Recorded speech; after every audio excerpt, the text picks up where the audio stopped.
S'il vous plaît, avant de commencer, j'ai une annonce à vous faire. C'est celle qu'on vous a distribuée. C'est le mouvement Tout par ma nationalité et l'organisation contre les violations des droits humains en Mauritanie, qui vous invite à une conférence qui aura lieu le 14 avril à la place de la Bourse du Travail de Massy-Palaiseau. Merci. Alors, comme on l'avait dit dès le départ, on va reprendre notre demi-journée.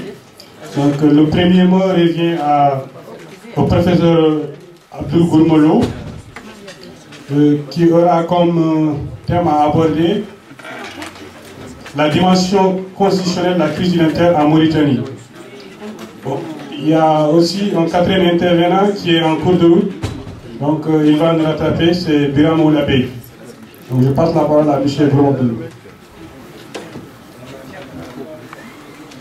Bon, merci beaucoup, Adjara. C'est pas Abdul. Abdul, c'est mon père.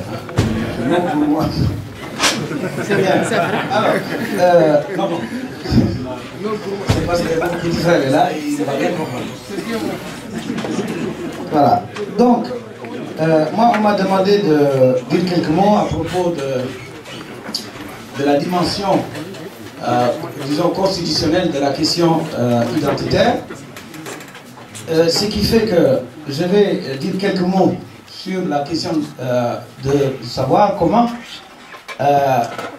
ou quel rôle la Constitution a pu jouer dans la crise identitaire que traverse notre pays. Bien sûr, je crois que l'évidence de cette crise identitaire est telle qu'il n'y a pas vraiment besoin que je m'y appesantive. Hein. Aujourd'hui, pour celui qui va en Mauritanie, c'est devenu d'ailleurs écrasant.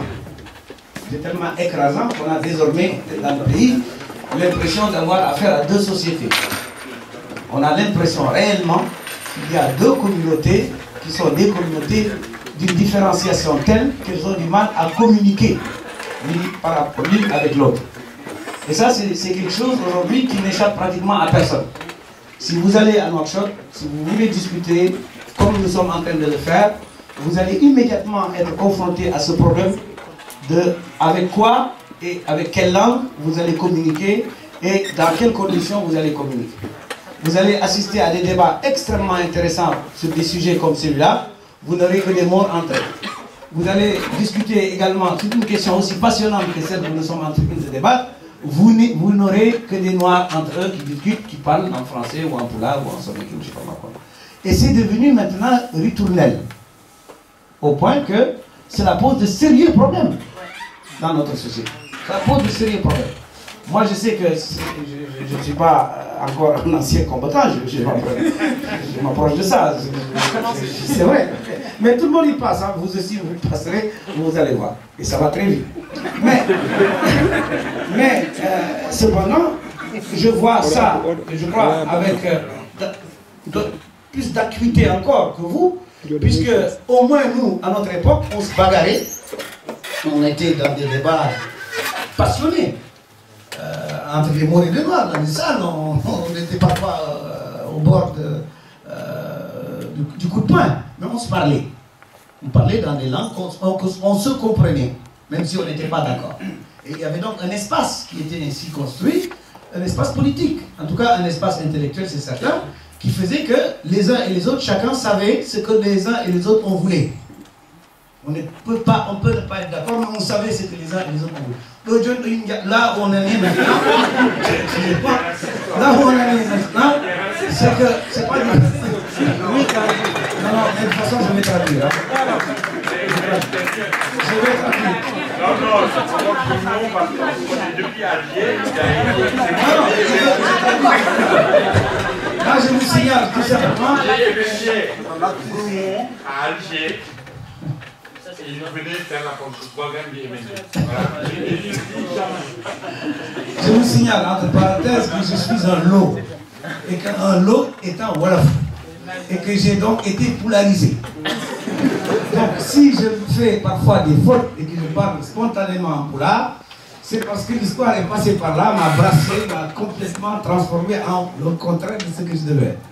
Bon, et ça arrive à tout le monde. Pour revenir donc plus sérieusement au sujet, alors, c'est vrai que notre pays, comme beaucoup de pays africains, mais nous particulièrement, nous sommes une nation jeune en construction. 50 ans, 60 ans, ce n'est pas beaucoup à l'échelle de l'histoire pour les nations. Et nous essayons de trouver quelque chose comme une sorte de conscience commune, d'appartenir à un ensemble qui nous soit propre, nous, en tant que Mauritaniens. C'est ça ce qu'on appelle en fait l'identité. Mais c'est vrai également qu'une identité n'est pas aussi simplement énoncée que je viens de le faire. Parce qu'il y a l'identité générale, globale, celle qui relève de l'État en tant que tel. Qu'est-ce que l'État mauritanien? Ce qui suppose de se poser la question de qu'est-ce qu'être mauritanien. Et puis à l'intérieur de cet ensemble, il y a ce que chacun d'entre nous est. Mauritanien, oui, mais je suis aussi Wolof, je suis aussi Maure, je suis aussi Soninké. Quelle place dans cette Mauritanie-là, moi, en tant que Halpulaar, ou en tant que Wolof, ou en tant que Soninké, ou en tant que Maure, quelle place je vais avoir dans cet ensemble? Voilà. Tout se résume dans cette problématique-là. Et le fait est que nous avons hérité, en vérité, d'un État, plus que nous l'avons construit. Quand je dis nous, je parle des Mauritaniens. À la fin des années 50, les Français n'étaient pas sûrs de ce qu'ils allaient faire de leur colonie. D'ailleurs, ils voulaient faire une communauté pour nous transformer probablement en quelque chose qui ressemble un peu peut-être aujourd'hui à La Réunion ou à Mayotte. Il n'y a jamais eu une volonté française de créer des États jusqu'à la fin des années 50. Il ne faut jamais l'oublier. Et ils se sont donc adaptés à des circonstances historiques données et ils ont dû décoloniser. Et cette décolonisation française, eh bien, nous a fait hériter d'un certain nombre de données, d'un certain nombre de choses qui pèsent et qui continuent encore de peser lourdement sur nous, y compris le schéma de l'État à construire. Et lorsque les Français ont été amenés à nous quitter, ils ont donné à l'État à ceux dont ils pensaient qu'ils pouvaient leur garantir leurs intérêts. Ça aussi, c'est fondamental de l'avoir à l'esprit, parce que c'est ça qui me permettra de faire le lien avec la dimension constitutionnelle. Ça veut dire quoi? Ça veut dire qu'à la fin des années 50, lorsque donc une élite mauritanienne fut appelée par la France à prendre, pour ainsi dire, les rênes de ce pouvoir qui revenait à la France, puisque c'était la France qui nous dominait, eh bien, il l'a donné à ceux qu'il pensait devoir nous donner. Et dans ce rapport, ils ont joué sur les contradictions sociales, les contradictions ethniques et toutes sortes de contradictions pour pouvoir garantir ou assurer leur intérêt. Mais ça, ils l'ont fait partout. Hein. Ils l'ont fait partout. Et ce n'est pas un hasard si d'une société, d'un pays à un autre en Afrique, ils se retrouvent avec des identités multiples dans lesquelles ils choisissent ceux qui pourraient le mieux exprimer l'identité qu'ils voudraient, eux, voir s'affirmer. C'est-à-dire les États, nations, tels que eux, les Français, ils voudraient qu'ils soient construits. On le voit par exemple au Cameroun, ils ont donné le pouvoir à quelqu'un, un peuple en l'occurrence. Au Niger, ils ont fait la même chose. Au Sénégal, ils l'ont donné à quelqu'un d'autre, etc. Ils l'ont donné aux ethnies, ou entre guillemets aux représentants, entre guillemets aussi, des ethnies qu'ils ont voulu, parce que cela était la condition pour eux d'assurer une certaine pérennité de leurs intérêts. Parce que là aussi, il y a un problème d'ingénierie politique, il y a une façon de concevoir les choses pour garantir leurs intérêts. Et ça, c'est fondamental, parce que ça veut dire aussi que ce dont on va être les héritiers, c'est également d'un modèle de construction d'État. Nous n'avons pas seulement hérité de structures, de mécanismes, de routes, de capital, que sais-je encore. Nous avons aussi hérité, et ça, il est essentiel que nous ayons cela en l'esprit, d'une certaine conception de l'État. Et la conception de l'État dont nous fûmes les héritiers, c'est la conception de l'État français, du communautarisme, entre guillemets, avec des gros guillemets aussi, français, c'est-à-dire de la façon dont les Français conçoivent l'État-nation, tournant autour d'une nation homogène, d'une nation construite autour d'une langue unique, d'une communauté monolithique, dans laquelle on ne souffre pas de différenciation. Ce modèle-là, c'est ce schéma-là que les Français nous ont donné en héritage. Et il s'est confronté immédiatement à la réalité des pays africains. Et nous, Mauritaniens, nous avons effectivement vécu cela, cette réalité française telle qu'ils ont voulu nous la faire prendre en charge, avec nos propres contradictions.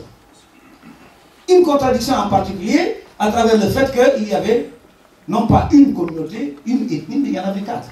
Et parmi ces 4 ethnies qui existaient, les unes et les autres n'avaient pas le même rapport avec le système colonial. Ils n'étaient pas notamment éduqués de la même façon. Il était évident, et mon ami et frère l'a dit ici clairement, la communauté arabe, la communauté maure, si vous voulez, n'était pas dans le même rapport avec le système colonial, pas spécialement en tout cas, que la communauté ou les communautés négro-africaines, pour des raisons d'ailleurs diverses. Et le rapport avec le système colonial se traduisant notamment dans un certain type de rapport avec l'école. Et ça c'est fondamental, parce que nous allons voir que c'est cette dimension de l'école, cette dimension de l'enseignement, plus spécifiquement la dimension de la langue, va être la dimension identitaire prioritaire, fondamentale, essentielle. Or, ça, dès 1959, eh bien, cela va revêtir un aspect de crise. On va immédiatement, tout de suite, eh bien, entrer de plein pied dans une sorte de crise qui va être une crise permanente. Comment? Eh bien, parce que tout simplement, il fallait donner une sorte d'identité culturelle à cet ensemble nouveau qui est en train de naître. En confiant le pouvoir à une élite, et en disant à l'élite, élite maure, mais aussi en partie élite négro-africaine, prenez les rênes du pouvoir et assurez à nos intérêts, évidemment, leur préservation, mais créez également un État, eh bien cette élite va se mettre dans une dynamique qui est une dynamique, mais de reproduction sociale. C'est-à-dire une dynamique de se reconduire à travers un certain nombre de mécanismes lui permettant, eh bien, de s'affirmer et de s'affirmer définitivement par rapport à l'État. Et c'était dans ces conditions-là que la première constitution mauritanienne a posé le problème de savoir qu'est-ce que la Mauritanie nouvelle, ou en tout cas, comment allait-on construire cette Mauritanie-là en termes d'identité. Et c'est pour cela que, dès 1959, on va hériter, pour ainsi dire, des premières ou des dernières contradictions coloniales en la matière, en faisant en sorte que, ou en affirmant que, notamment, eh bien, la langue officielle, c'est le français. Point. Les autres langues n'ont pas droit au chapitre. Mais le problème, c'est qu'en même temps, l'élite à qui on a confié, en grande partie, en grande majorité, ce pouvoir, c'est en grande partie l'élite, une élite composée de Maures. Les négro-africains qui sont les plus nombreux dans l'administration, eh bien, ne vont pas se voir cependant confier sur des postes stratégiques la décision finale, comme ce fut le cas dans d'autres pays que j'ai cités tout à l'heure. Du coup, et en cela je suis tout à fait d'accord avec ce que lui disait, la pression sociale et un certain nombre d'autres considérations vont amener Mortal Oudada, eh bien, à orienter petit à petit, et nous allons voir que la constitution, l'évolution constitutionnelle va refléter cette situation, petit à petit, aller dans le sens d'une vision identitaire qui, tout en se servant du modèle français, eh bien, va complètement, comment dire, renverser l'ordre des choses existantes à l'époque des indépendances, au moment des indépendances. En 1959, et je vous défile les dates avec le rapport constitutionnel, et vous allez voir que c'est évident avant de revenir sur le fond, le français est seule langue officielle, constitution de 1959, puis le français est la langue officielle et l'arabe la langue nationale, première dichotomie, langue officielle, langue nationale, constitution de 1961, puis ensuite l'arabe est la langue officielle en même temps que le français, c'est la réforme de constitution de 68, et puis ensuite l'arabe est seule langue officielle et en même temps langue nationale à côté des trois autres langues, le Halpulaar, le Wolof et le Soninké. Ça c'est en décembre 1980, c'est avec le CNSM.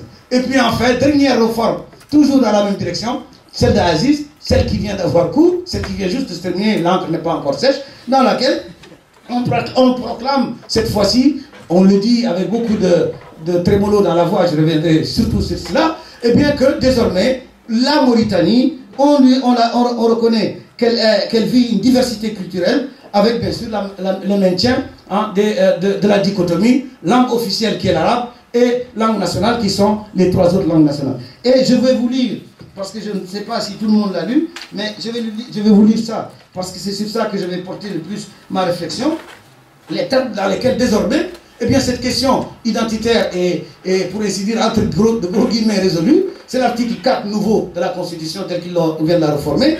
Elle est énoncée ainsi: unis à travers l'histoire par des valeurs morales et spirituelles partagées et aspirant à un avenir commun, Le peuple mauritanien reconnaît et proclame sa diversité culturelle, socle de l'unité nationale et de la cohésion sociale, et son corollaire, le droit à la différence des cultures nationales.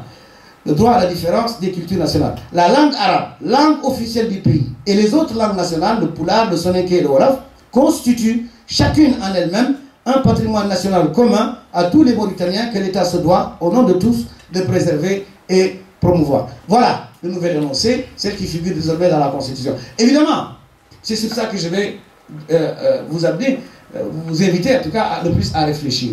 Parce que, pas que ce que j'ai dit tout à l'heure c'était de l'histoire ancienne, c'est pas de l'histoire ancienne. En réalité, c'est une trajectoire qui, malgré son apparence heurtée, c'est une trajectoire quasiment linéaire. On est parti d'un moment de notre histoire où l'arabe était pour ainsi dire méconnu, conscient de 59, à une situation, à travers un certain nombre de situations définies, à une situation où l'arabe est la seule langue officielle et où les trois autres langues sont désormais reconnues comme étant des langues nationales. Alors qu'est-ce que cela veut dire? Et en quoi cela mérite-t-il notre attention? Eh bien, parce que le droit en général, et le droit constitutionnel en particulier, remplit une double fonction. Tout d'abord, il fait toujours en général office de constatation officielle d'une réalité. Quand le droit se prononce, énonce quelque chose à propos de la chose, on considère que c'est la vérité. Ça, c'est la première chose. Mais il n'y a plus que ça, et c'est ça ce qui est terrifiant en droit. C'est que cette vérité-là, telle qu'elle est proclamée désormais, elle sera la seule vérité. C'est-à-dire qu'on n'y touche pas, à changer, jusqu'à ce qu'on change là-dedans. Cette double occurrence des droits, c'est ça qui fait que l'on doit prêter attention en ce que le droit n'est pas seulement que les témoignages de la position politique, elle est également un énoncé performatif. Elle est ce que l'État veut que les choses soient. Elle ordonne par conséquent pour le futur. C'est-à-dire qu'il définit pour l'avenir. Ça veut dire donc ici, le droit est quelque chose comme une réflexion sur notre identité. Elle dit que les Mauritaniens sont ceci, mais ils sont obligatoirement cela. C'est ça ce que ça veut dire. Ça veut dire que quand le droit dit que la langue c'est telle, l'arabe, eh bien, elle est la langue officielle, mais elle ne peut être que la langue officielle et les autres ne peuvent pas l'être. Je ne sais pas si on se comprend. Ça veut dire quoi?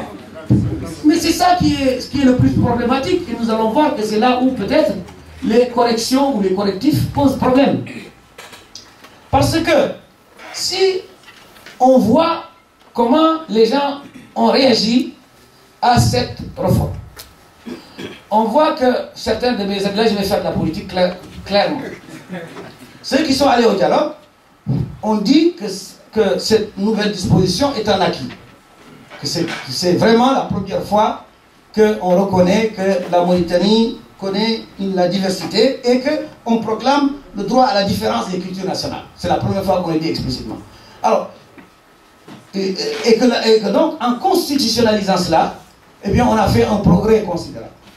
Mon problème, c'est que justement, c'est exactement le contraire. Pourquoi? Parce que, d'abord, la diversité elle-même, elle est reconnue de manière en forme énonciative, c'est-à-dire de manière indirecte. Mais clairement, lorsque déjà, en 1980, on avait reconnu qu'il y avait 4 langues nationales.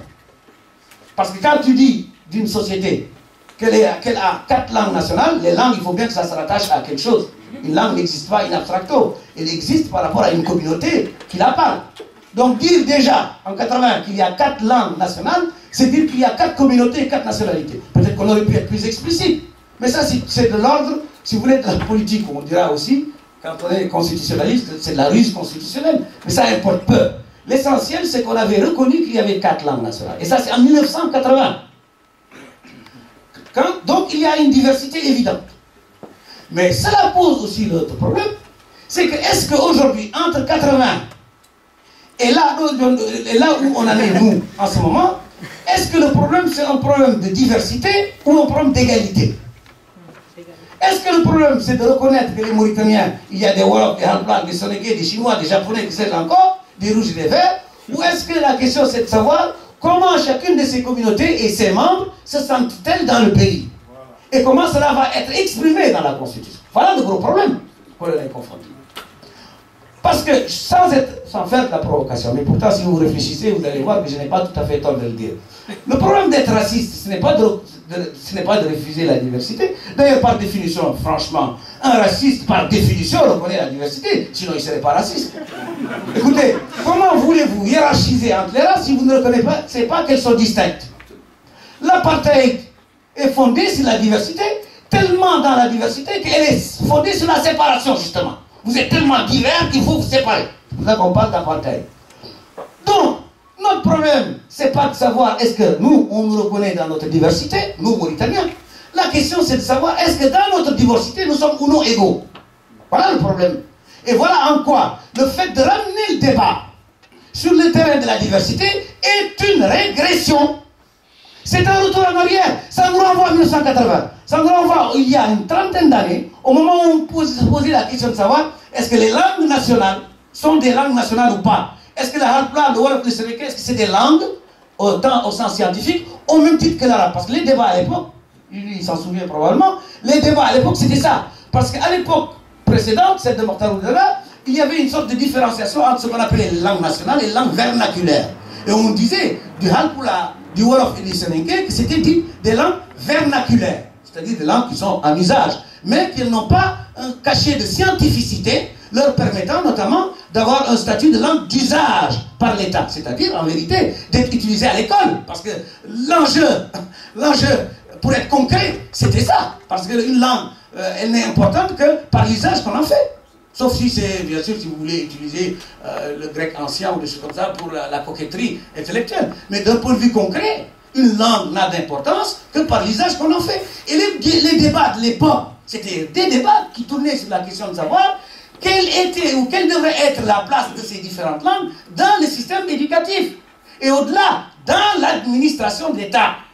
Voilà la question qui se posait. Et voilà en quel terme provisoirement, une solution avait été trouvée. Je dis provisoirement parce que j'ai là les termes dans lesquels, à l'époque, le motif de l'ordre 80, de la Constitution avait été adopté, à savoir que les langues sont une langue officielle qui est l'arabe et 3 langues nationales, en attendant que celles-là n'atteignent le stade de développement leur permettant d'être considérées comme des langues officielles. C'était ça, le consensus à l'époque. On pouvait en penser ce qu'on voulait, mais en tout cas, c'était ouvert. Et on considérait que la vocation d'une langue nationale, c'est d'être une langue officielle. C'est-à-dire d'être la langue de l'État. Je vous rappelle qu'il ne faut pas jouer avec les mots dans ce genre de choses. Il faut être clair. Quand on dit d'une langue qu'elle est une langue officielle, ça veut dire simplement, en bon français, que c'est la langue de l'État. C'est la langue parlée par l'État avec ses populations. Et c'est la langue par laquelle on s'adresse à l'État, dans les relations que l'on a avec l'État. Ce n'est pas des choses abstraites, c'est des choses concrètes. Ça veut dire que si ma langue est officielle, je dois pouvoir, moi, m'entendre par l'État et s'exprimer dans ma langue. Si je vais voir un juge, il faut qu'on puisse juger en m'expliquant éventuellement les problèmes qui se posent dans la langue que je comprends, parce que celle-ci est officielle, parce que c'est la langue de l'État. Et si, éventuellement, j'envoie mon enfant à l'école, eh bien, je devrais effectivement m'attendre à cette école-là, eh bien, la langue qui est officielle également, qui est la langue que je parle, puisse être enseignée. C'est de ce point de vue-là que les problèmes linguistiques, eh bien, faisaient le pourtour de la question identitaire. Je veux dire qu'en Mauritanie, la question identitaire n'était pas une question philosophique, c'était pas une question abstraite, c'était même pas, à la limite, une question de vision générale. C'était une question très concrète, pratique, et qui s'est posée à l'occasion du débat sur le statut des langues. Et les problèmes auxquels on était confrontés, c'était la question de savoir où placer ces différentes langues à côté des unes des autres, et en particulier à côté du français, par rapport à laquelle il fallait trouver une solution. Et c'est un ensemble de solutions de compromis qui avaient été alors trouvées, et qui furent d'ailleurs considérés plus ou moins comme étant des compromis boiteux, mais qui en tout cas reposaient par le principe même sur l'idée qu'il y avait une certaine diversité, une diversité culturelle de la Mauritanie. Voilà en gros comment et dans quels termes le problème s'était posé. Or il se trouve aujourd'hui que cette question de la diversité, eh bien, nous renvoie, comment dire, notre propre image. Elle nous renvoie à l'image d'un pays qui a complètement perdu le nord, qui ne sait plus ce qu'il est, qui ne sait plus dans quelle langue il va enseigner ses enfants, parce qu'aujourd'hui, si vous êtes en Mauritanie, vous savez bien que le problème auquel vous êtes confrontés, c'est de savoir qu'est-ce qu'ils étudient, dans quelle langue ils étudient. La langue, on m'a dit d'ailleurs que c'est valable en arabe aussi, mais le problème aujourd'hui, c'est de savoir, est-ce qu'en Mauritanie, il y a une politique de langue? Est-ce que les langues que l'on enseigne sont enseignées réellement pour faire maîtriser par ces enfants, n'est-ce pas, ces outils-là, ou est-ce que c'est pour la forme? Alors que parallèlement, on a des procédés, d'autres méthodes pour envoyer certains enfants faire leur éducation ailleurs et qui après, dans ce choix possible, pouvaient être recrutés où on voulait selon des systèmes népotistes, claniques, tout ce que vous voulez. Et donc la question identitaire épouse désormais le contour pratique, mais très pratique, de la vie politique du pays.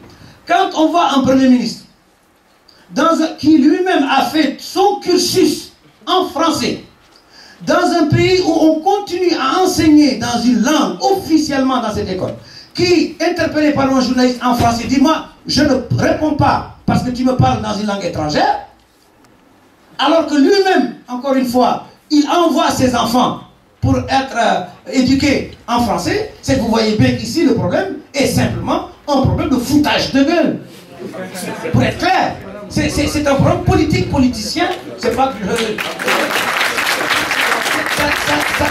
Ça devient simplement en réalité une façon d'écarter de manière vulgaire d'ailleurs, n'est-ce pas, une catégorie de la population. Je suis désolé de dire que le problème, encore une fois, a une dimension qui est une dimension devenue de plus en plus primitive.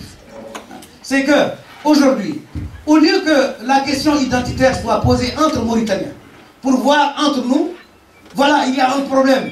Comment le résoudre? Comment le solutionner? Ça devient une question que l'État, le pouvoir d'État, distille à sa manière, et de manière, par géométrie variable, et bien qu'elle articule selon ses besoins de l'instant, selon les moments, dans les conditions qu'il veut. Bref, il l'instrumentalise.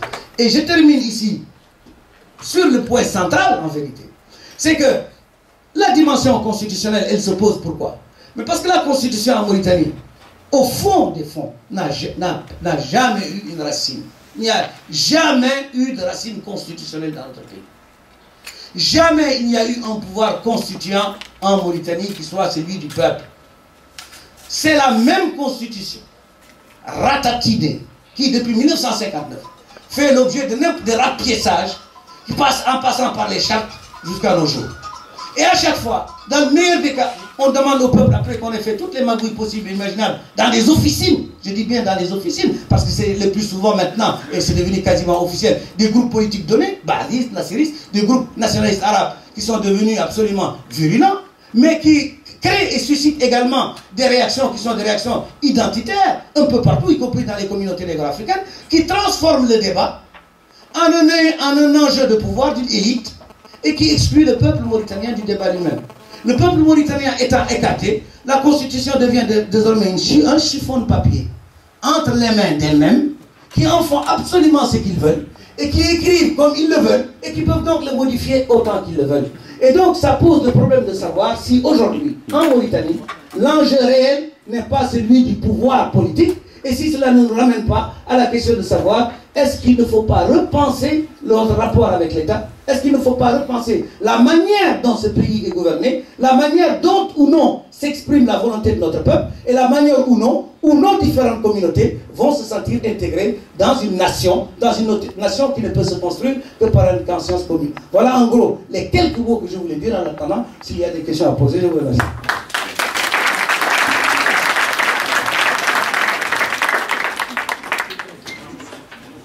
Oui, dernier mot. J'aime bien mon frère Goubou, c'est le Mélenchon de chez nous. Et tu nous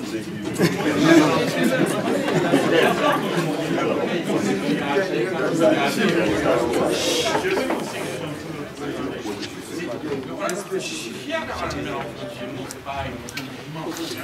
Ah, Mélenchon.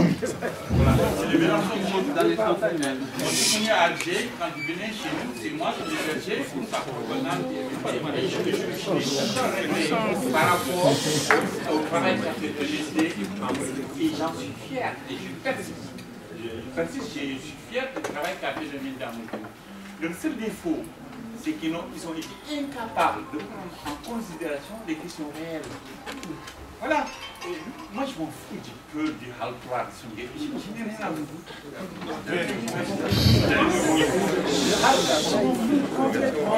Ça ne m'intéresse pas.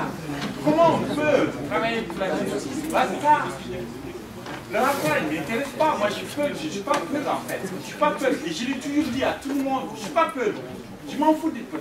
Je suis gagne. Je suis un mélange de l'égout. Toi qui est lourd, qui est. Probablement, il y a des gens qui sont. Arrêtez, c'est où on construit la Mauritanie sur des bases démocratiques, où on se tue. Non, arrêtons les gros types. Venez à la question, s'il vous plaît. Oui, merci, mon monsieur. Parce qu'il a posé avant. Il a posé avant, je n'ai même pas fini. Voilà, il a posé. Mais c'est comment on peut faire pour vivre ensemble? On ne peut pas vivre ensemble. C'est possible de vivre ensemble. Voilà, donc il a posé avant que personne n'a répondu. Comment on peut vivre ensemble? On ne peut pas vivre ensemble.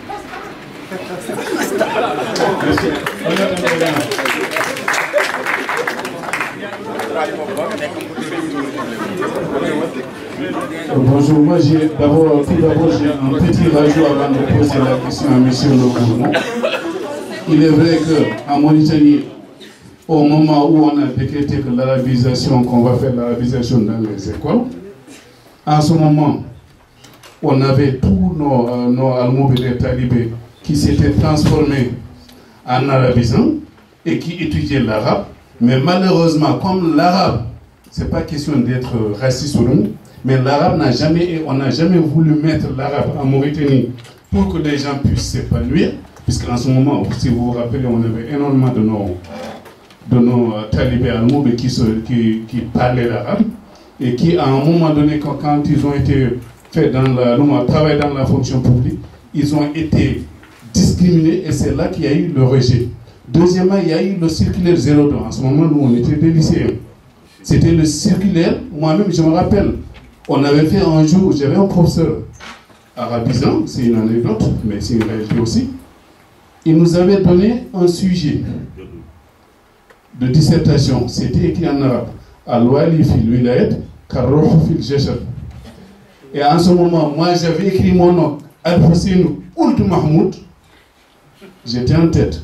Mais quand il s'est rendu compte que ce Al-Hussein Ould Mahmoud n'était pas un Bénin, il l'a changé et en ce moment, on avait Eloud Bouboud qui était notre. J'ai protesté. Ils ont enlevé mon nom, ils ont donné, on avait en ce moment 3 ou 4 arabisants. Il y avait un Palestinien, un Irakien et Mohamed Saad. Ils ont enlevé mon nom, ils ont calculé, ils ont refait nous. Et ensuite, je me suis retrouvé avec 17. Donc, l'arabe n'a jamais été une langue de ciment, ça a été toujours un facteur pour discriminer. Donc, c'est pour ça, mais sinon, on n'est pas contre l'arabe. Si l'arabe, c'est tout celui qui parle l'arabe est épanoui, on y va. Mais malheureusement, ce n'est pas ce qui se passe en Mauritanie. Ce qui se passe en Mauritanie, c'est une langue de discrimination. On n'est pas contre l'arabe. Et après, on nous parle de l'islam. Mais quand on a pendu les gens à Inal, c'était des musulmans. Donc, à chaque fois, on nous dit, ouais, c'est la langue du prophète, c'est la langue. Mais le prophète n'a jamais dit de pendre des gens à Inal et puis on s'assoit sur eux et on dit. Donc, arrêtons. Bon, autre chose, M. Logourmont, il y a eu énormément de réformes. Pourquoi toutes ces réformes n'ont pas abouti? Merci.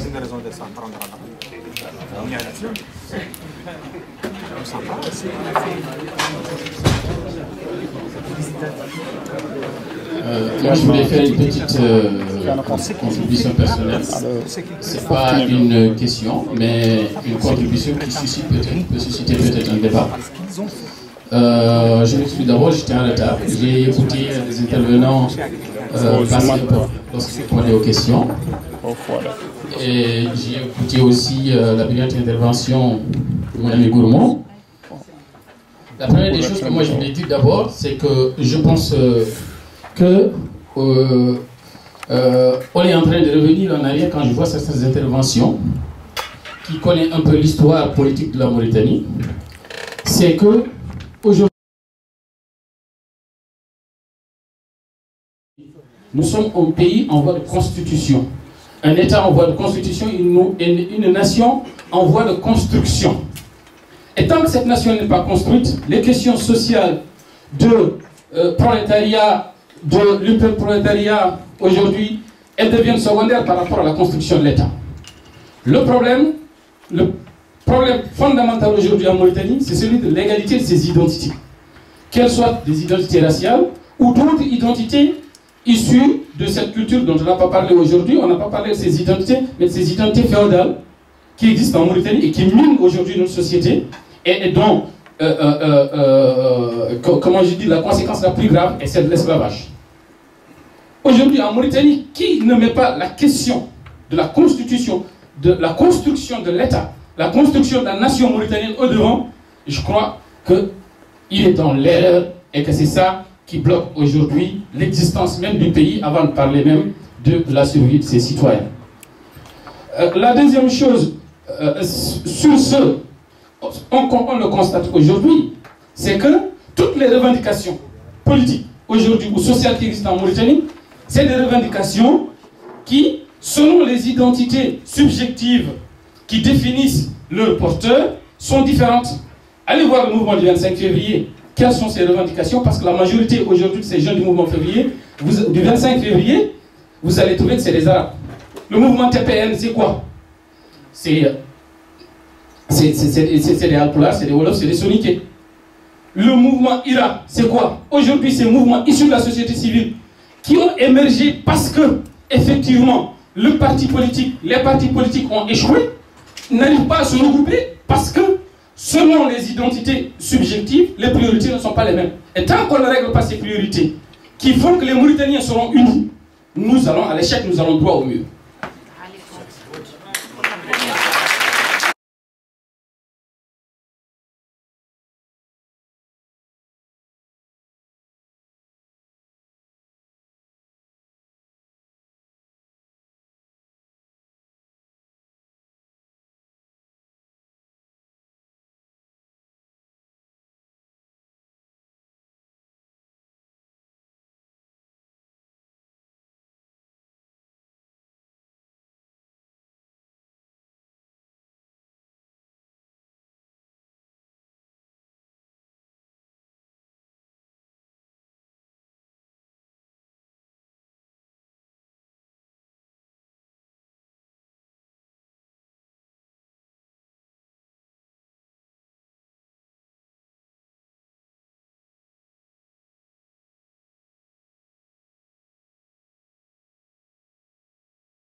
J'ai entendu parler du régime, en fait, de l'État.